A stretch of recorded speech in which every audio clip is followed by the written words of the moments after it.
Good guys, welcome back to All About Arsenal, and today I'm going to explain to you in 3 reasons why Arsenal do not need a centre forward. Let's go into reason number 1.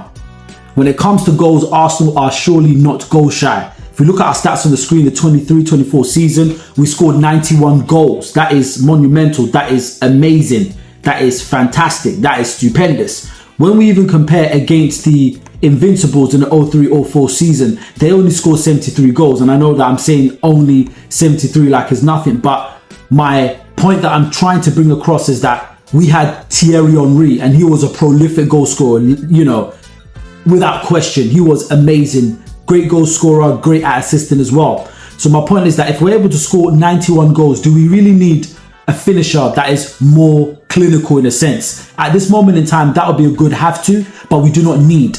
That's the, the difference that a lot of Arsenal fans and the fan base have to realize. We do not need a clinical striker. And I know you're thinking, what am I talking about? We scored 91 goals collectively. If you look at my screen once again, you can see one of the things why Arsenal are so great and so threatening, the goal distribution. Look at that. From Saka all the way even down to Nketiah, Ben White, Jesus, Gabriel.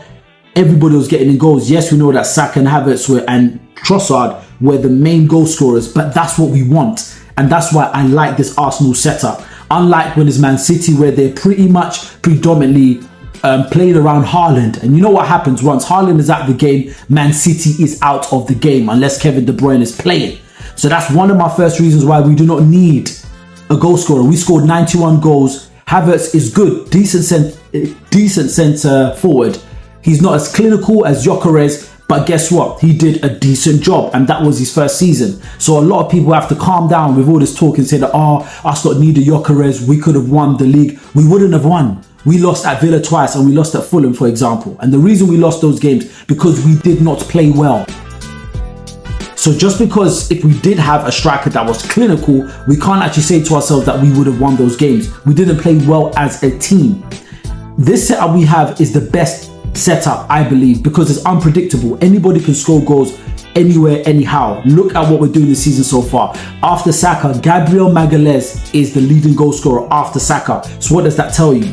Arsenal are building a team where they can destroy you at any part, any type of system of play. And that's how Arsenal need to be. Fluid, unpredictable, and unassuming. Number 1 reason, as I said once again, we are not shy when it comes to goals. Number 2 reason why Arsenal do not need a striker.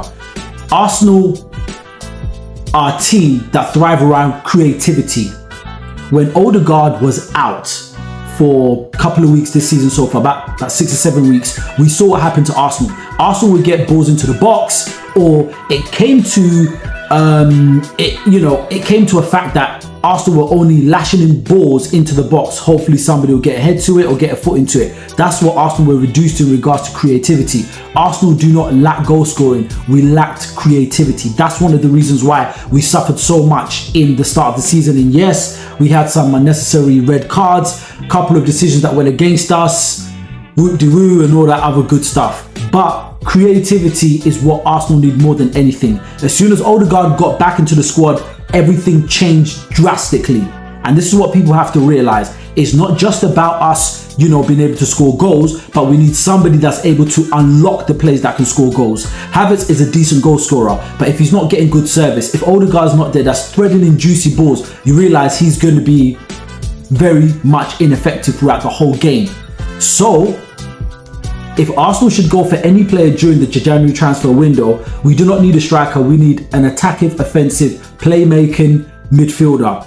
Preferably someone like Arda. I know there's been talks that Arsenal are interested in him. I think he'll be a good fit. He's not really getting a lot of minutes at Madrid. I saw him play against the game against Liverpool. I wasn't really highly impressed. He wasn't really effective, but we know what this kid is capable of. This is the type of player Arsenal should be going for, because let's be honest, if something was to happen to Odegaard again, Yeri will not start. He's only going to start cut matches, and he's getting phased in slowly into the whole Arsenal process and how they play.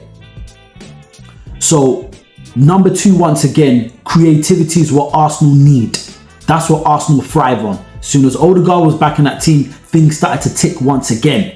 And number 3, you saw it on my thumbnail, and this is not clickbait at all. This is the one player that I believe this player is overlooked, and I believe this guy can actually unlock a lot of things for Arsenal. And it's this man, got on my screen, Gabriel Jesus. And the reason why I say Jesus, some people might say, oh my gosh, I originally said that because he's not been effective, not been scoring. I said the way Arsenal has played, it's as though it's evolved over him and he's playing catch up. But then I started to realize, is it because now the way Arsenal are playing is different? It might not suit his style of play. Or does he need to evolve into a different type of player?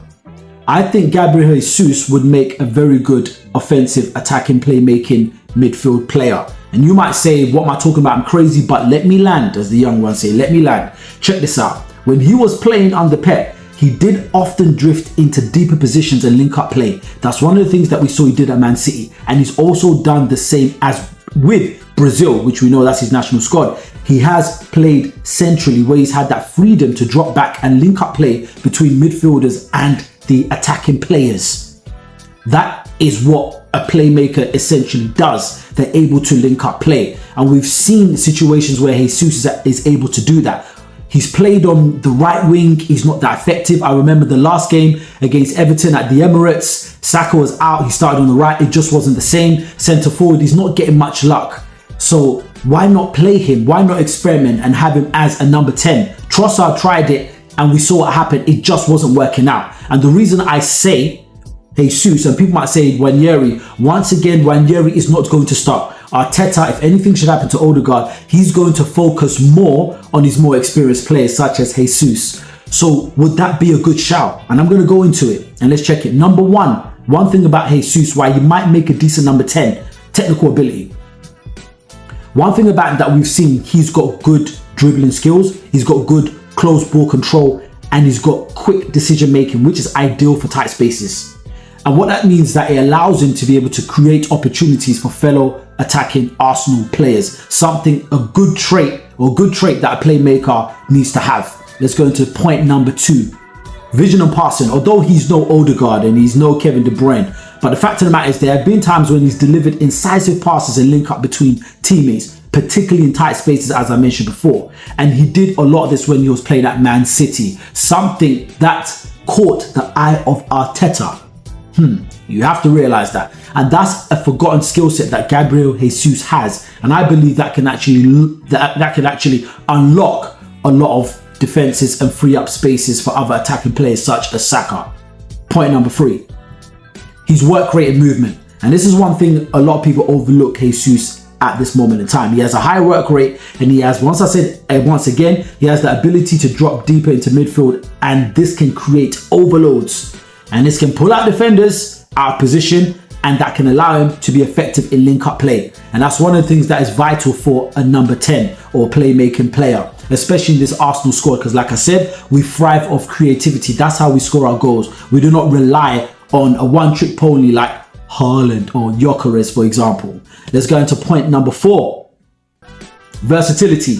And one of the things we know that Arteta loves is versatile players, and he can play as a centre forward and he can also play as on the right wing as well. But this is what really makes him a dangerous player, because if he's able to play in those central positions, central attacking positions, that gives him another adaptability, and that gives another variation in attack, and that gives opposition teams, opposition defenders, something else to worry about, because they will not really know how this guy is going to play. So if he has the freedom to roam as a fluid type of player, if he has that freedom to do such, I believe we can start to see the best of him once again. Probably not in that centre forward position, but as an attacking, playmaking midfielder. But let me know what you think in the comments. Am I talking a lot of was, or is there something in it? And the only reason I'm saying is that technically, if you see Jesus, who else on the Arsenal squad is better technically on the ball? Probably Odegaard, Saka and Trossard. Probably. But who is that you can outright say they're better, much better than him? He's one of the most technical, gifted players that Arsenal has. And I believe that we are not utilising that as much as we can. He's a bit goal shy at the moment. He's lacking a bit of confidence. So why not see if you can play him in a new position so we can still actually get the best out of him? As far as I know, he's not injured. He's got back into, good fitness. I don't know if it's peak fitness, but he's in good fitness at the moment. So let me know what you think in the comments. Can he drop into that number 10 role? So should anything happen to Odegaard, or we just want to rest Odegaard, and we know that Ranieri might not start, can Jesus be the key that can unlock some creativity and keep Arsenal in their winning ways, especially if we went through a bit of a rough patch or a bit of a drought? But let me know what you think in the comments, and I'll see you guys in the next video. Peace.